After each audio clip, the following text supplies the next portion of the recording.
Assalamualaikum warahmatullahi wabarakatuh. Salam properti. Apa kabar sahabat properti? Sehat-sehat semua ya. Semoga kita semua dalam lindungan Allah Subhanahu wa taala.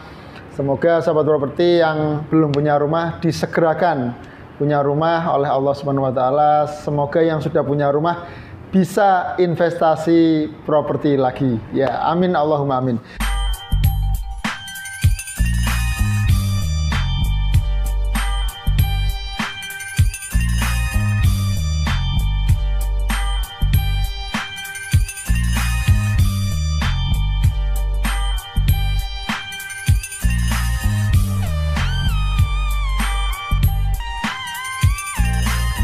Adalah menentukan tanah yang akan kita bangun. Jadi ini tidak bisa asal ya, kita tidak bisa asal bangun rumah, bisa punya tanah, bangun dan bangun. Itu ada ketentuannya ya sahabat properti ya, karena rumah itu sifatnya permanen, nggak sehari dua hari kayak kita pasang tenda ya untuk kemah, tetapi kita akan bertahun-tahun, bahkan mungkin sampai generasi ke generasi, anak kita, cucu kita, terus ke bawah dan seterusnya. Jadi yang pertama yang perlu dilakukan, yang perlu dicermati adalah satu, cek legalitas tanah tersebut ya. Legalitas tanah itu yang perlu dipersiapkan apa Pak? Yang perlu disiapkan adalah cek dulu sertifikatnya ya. Betul, banyak, ada beberapa macam sertifikat, ada HGB, ada SHM, ada petok, bahkan ada tanah negara, GG dan seterusnya. Tapi saran saya untuk sahabat-sahabat properti yang maaf mungkin pemula ya, untuk memiliki tanah yang pertama atau rumah yang pertama, saya sarankan pilihlah yang bersertifikat hak milik pekarangan. Jadi jelas ya, ada SHM, sertifikat hak milik, dan statusnya pekarangan. Mengapa pekarangan? Karena pekarangan dengan status SHM itu persyaratan untuk keluarnya IMB, izin mendirikan bangunan, itu hampir 100% di ACC ya. Artinya apa? Artinya tanah dengan status SHM pekarangan itu akan mendapatkan izin untuk dibangun. Besoknya, kedepannya tidak kita perlu khawatir apakah itu nanti akan dirobohkan oleh Satpol PP, dalam hal ini pemerintah ya, atau tidak. Jadi teman-teman lebih mantap. Itu saran saya, kalau sahabat properti mau beli tanah untuk dibangun rumah, cari sertifikat yang SHM, pekarangan, dan nanti akan mudah diurus IMB. Pak, saya awam, saya tidak paham itu. Oke, kalau sahabat properti awam tidak paham, tidak apa-apa. Ada jasa notaris ya. Sahabat properti bisa bawa, sebelum cek itu minta fotokopinya, fotokopi sertifikat itu dibawa ke notaris, dicekkan ke notaris agar kita tahu lebih detail ini legalitasnya aman atau tidak aman. Bahasa pengembang biasanya pakai clean and clear ya. Kalau kita bilangnya aman saja lah. Kalau aman bisa kita melangkah ke tahap berikutnya. Oke, itu cara yang pertama. Cara yang kedua adalah cek kondisi tanah. Ya, cek kondisi tanah itu seperti apa? Seperti yang pertama adalah akses jalannya ya, akses jalannya. Apakah mobil bisa masuk atau tidak? Jalan depan tanah kita itu. Mobil bisa simpangan atau tidak? Mengapa Pak itu yang jadi pertimbangan? Salah satunya adalah pertimbangan teknis saja. Itu kalau mobil bisa masuk, setidaknya nanti material alat pembangunan datang untuk proses pembangunan di tempat kita itu mudah. Kalau mudah itu biayanya pasti murah dibandingkan sahabat properti misalkan maaf membangun di jalan yang sempit, sementara material harus berhenti di perempatan jalan. Dari perempatan jalan itu materialnya turun di sana, nanti dilansir, baru dilansir ke tempat lokasi, itu ongkosnya menjadi mahal ya sahabat properti.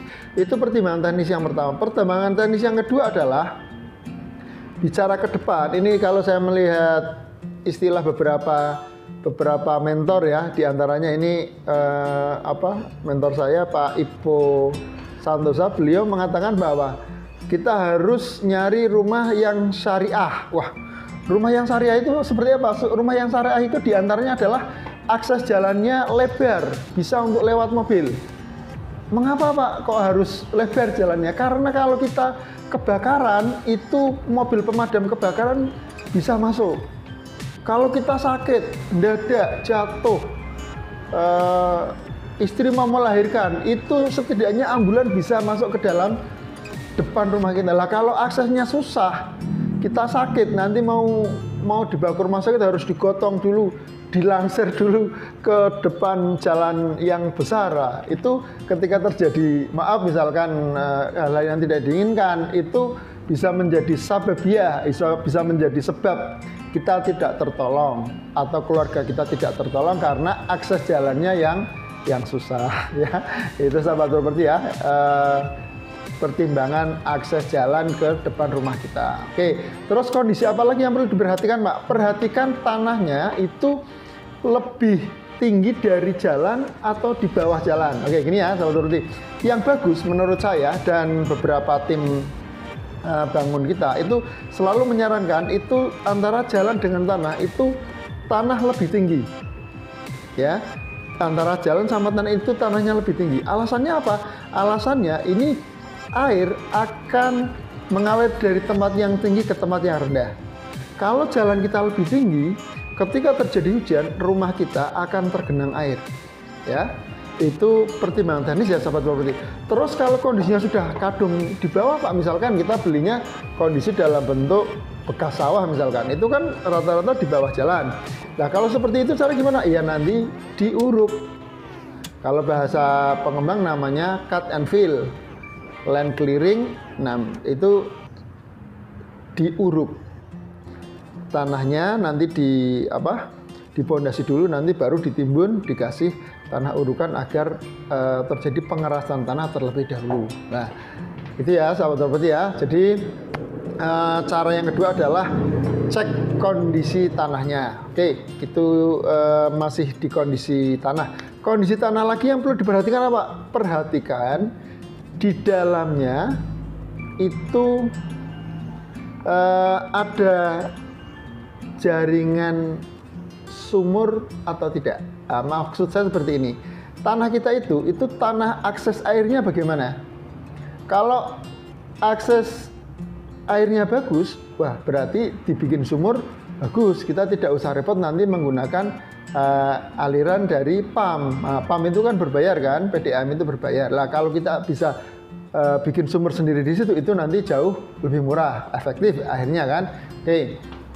Apalagi Pak, kondisi yang perlu dicek. Kondisi lahan yang perlu dicek lagi adalah lebar muka. Lebar muka ya sahabat properti ya. Lahan kita itu ada berapa meter? Misalnya 100 meter lah. Itu mukanya berapa? Semakin lebar itu semakin bagus. Tetapi tentunya dalam koridor wajar ya. Kalau rumah lebarnya 2 meter, itu kan tentunya susah ya sahabat properti ya. Mau dibentuk apa juga susah. Lah, minimal berapa Pak? Minimal itu antara 5 sampai 6 meter. 5 sampai 6 meter itu yang bisa kita jumpai banyak di perumahan FLPP, perumahan subsidi. Itu antara 5,5 6 meter itu menggunakan itu.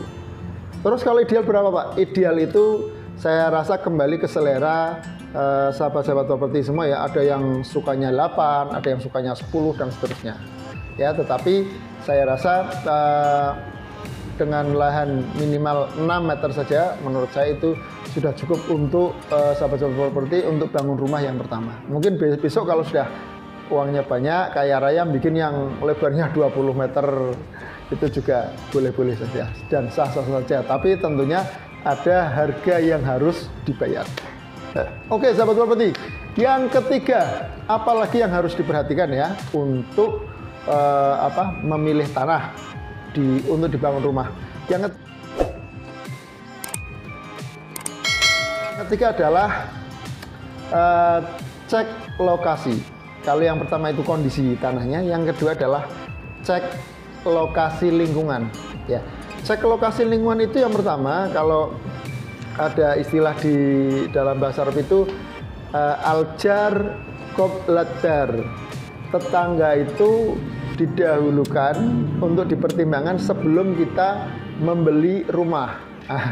Artinya apa? Artinya lingkungan itu menjadi sesuatu yang sangat penting untuk kita pertimbangkan. Apakah kita bangun rumah di situ itu? Apakah kita rumah pertama dan satu-satunya di situ, ya kan? Berarti kita mencetak sejarah. Misalkan di satu perkebunan yang masih kosong, sama sekali nggak ada rumah, kita penghuni pertama, kita bangun yang pertama. Ataukah kita sudah punya tetangga? Oh Pak, kanannya ada, kirinya ada, depan ada. Oh berarti kita tinggal meramaikan ya. Itu bisa jadi seperti itu. Itu cek ada tetangganya atau tidak. Ini penting ya, karena sahabat properti, karena rumah itu bukan hanya sekedar bangunan bata semen yang disusun ya, tetapi itu nanti kita di situ ada bagaimana membentuk lingkungan, mendidik anak, keluarga dan seterusnya ya. Selanjutnya untuk menilai lokasi lingkungan itu apalagi sih Pak yang perlu diperhatikan? Perhatikan lagi adalah akses jalan. Lokasi kita itu tembus kemana sahabat properti? Apakah tembus ke jalan provinsi, tembus ke jalan kabupaten, jalan kecamatan, jalan desa, atau jalan kita itu jalan nebeng tanahnya orang lain. Nah itu perlu kita perhatikan ya sahabat properti ya. Itu penting sekali. Selain jalan, kita juga perlu mempertimbangkan fasilitas umum. Fasilitas umum itu meliputi rumah ibadah, masjid, musola, gereja dan seterusnya. Itu berapa meter, berapa menit dari tempat tinggal kita. Terus kemudian yang kedua, lingkungan itu meliputi tempat sekolah, tempat belajar anak kita. Itu ada sekolah berapa meter, berapa jauh, berapa lama. Kemudian ada lagi rumah sakit, puskesmas, itu jauh atau dekat. Kalau kita suatu saat sakit, anak kita sakit, kita kejauhan nggak mengevakuasi atau kita mengantar dan seterusnya. Terus apalagi Pak? Pasar. Nah, setiap hari karena kita berhubungan dengan kebutuhan sehari-hari, makan, minum dan seterusnya, tentu kita butuh pasar. Berapa jauh pasar dari rumah kita ya? Ini fasilitas-fasilitas umum yang kurang lebih seperti itu. Semakin dekat dengan fasilitas umum, biasanya harga tanahnya semakin mahal ya sahabat properti ya. Kalau semakin jauh, mojok sendiri ya, itu biasanya harganya bisa jadi tidak semahal yang berada di dekat fasilitas umum ya. Oke sahabat properti, itu yang berkaitan dengan lokasi tanah. Yang terakhir yang perlu diperhatikan sebelum kita memilih tanah untuk dibangun rumah kita adalah kembali ke kantong, kembali ke kondisi keuangan kita. Ini artinya apa? Sahabat properti ini mengambil keputusan untuk bikin rumah, bangun rumah itu keputusan jangka panjang ya. Tentunya tidak boleh gegabah, tidak boleh tergesa-gesa, tetapi harus matang, juga dipertimbangkan diantaranya kondisi keuangan. Kalau kondisi keuangan misalkan mohon maaf untuk dapat tanah yang tadi 3 kriteria itu bagus, sahabat properti ya tentunya mungkin harganya lebih mahal, semakin bagus semakin mahal. Nah itu disesuaikan dengan keuangan sahabat properti. Misalkan harganya 100 juta, uangnya masih 30 juta, itu masih jauh lebih baik sahabat properti. Kalau mau memaksakan harus dapat itu, mungkin sahabat properti bisa nabung terlebih dahulu. Atau sahabat properti bisa milih pengembang yang cara bayarnya bisa diangsur. Nah, bisa diangsur. Itu bisa jadi salah satu pilihan. Itu menjadi lebih baik dengan cara ngangsur itu, artinya kita sudah mengunci harga. Kalau kita mengumpulkan dulu, bisa jadi nanti ketika pas uangnya kumpul 100 juta, tanahnya sudah naik jadi 150 juta, nggak bisa kebeli lagi. Oyak-oyakan, kejar-kejaran harga dengan tabungan di rumah. Ini kurang lebih sahabat properti, ini bisa menjadi cara untuk menentukan tanah yang bagus untuk kita bangun menjadi rumah kita.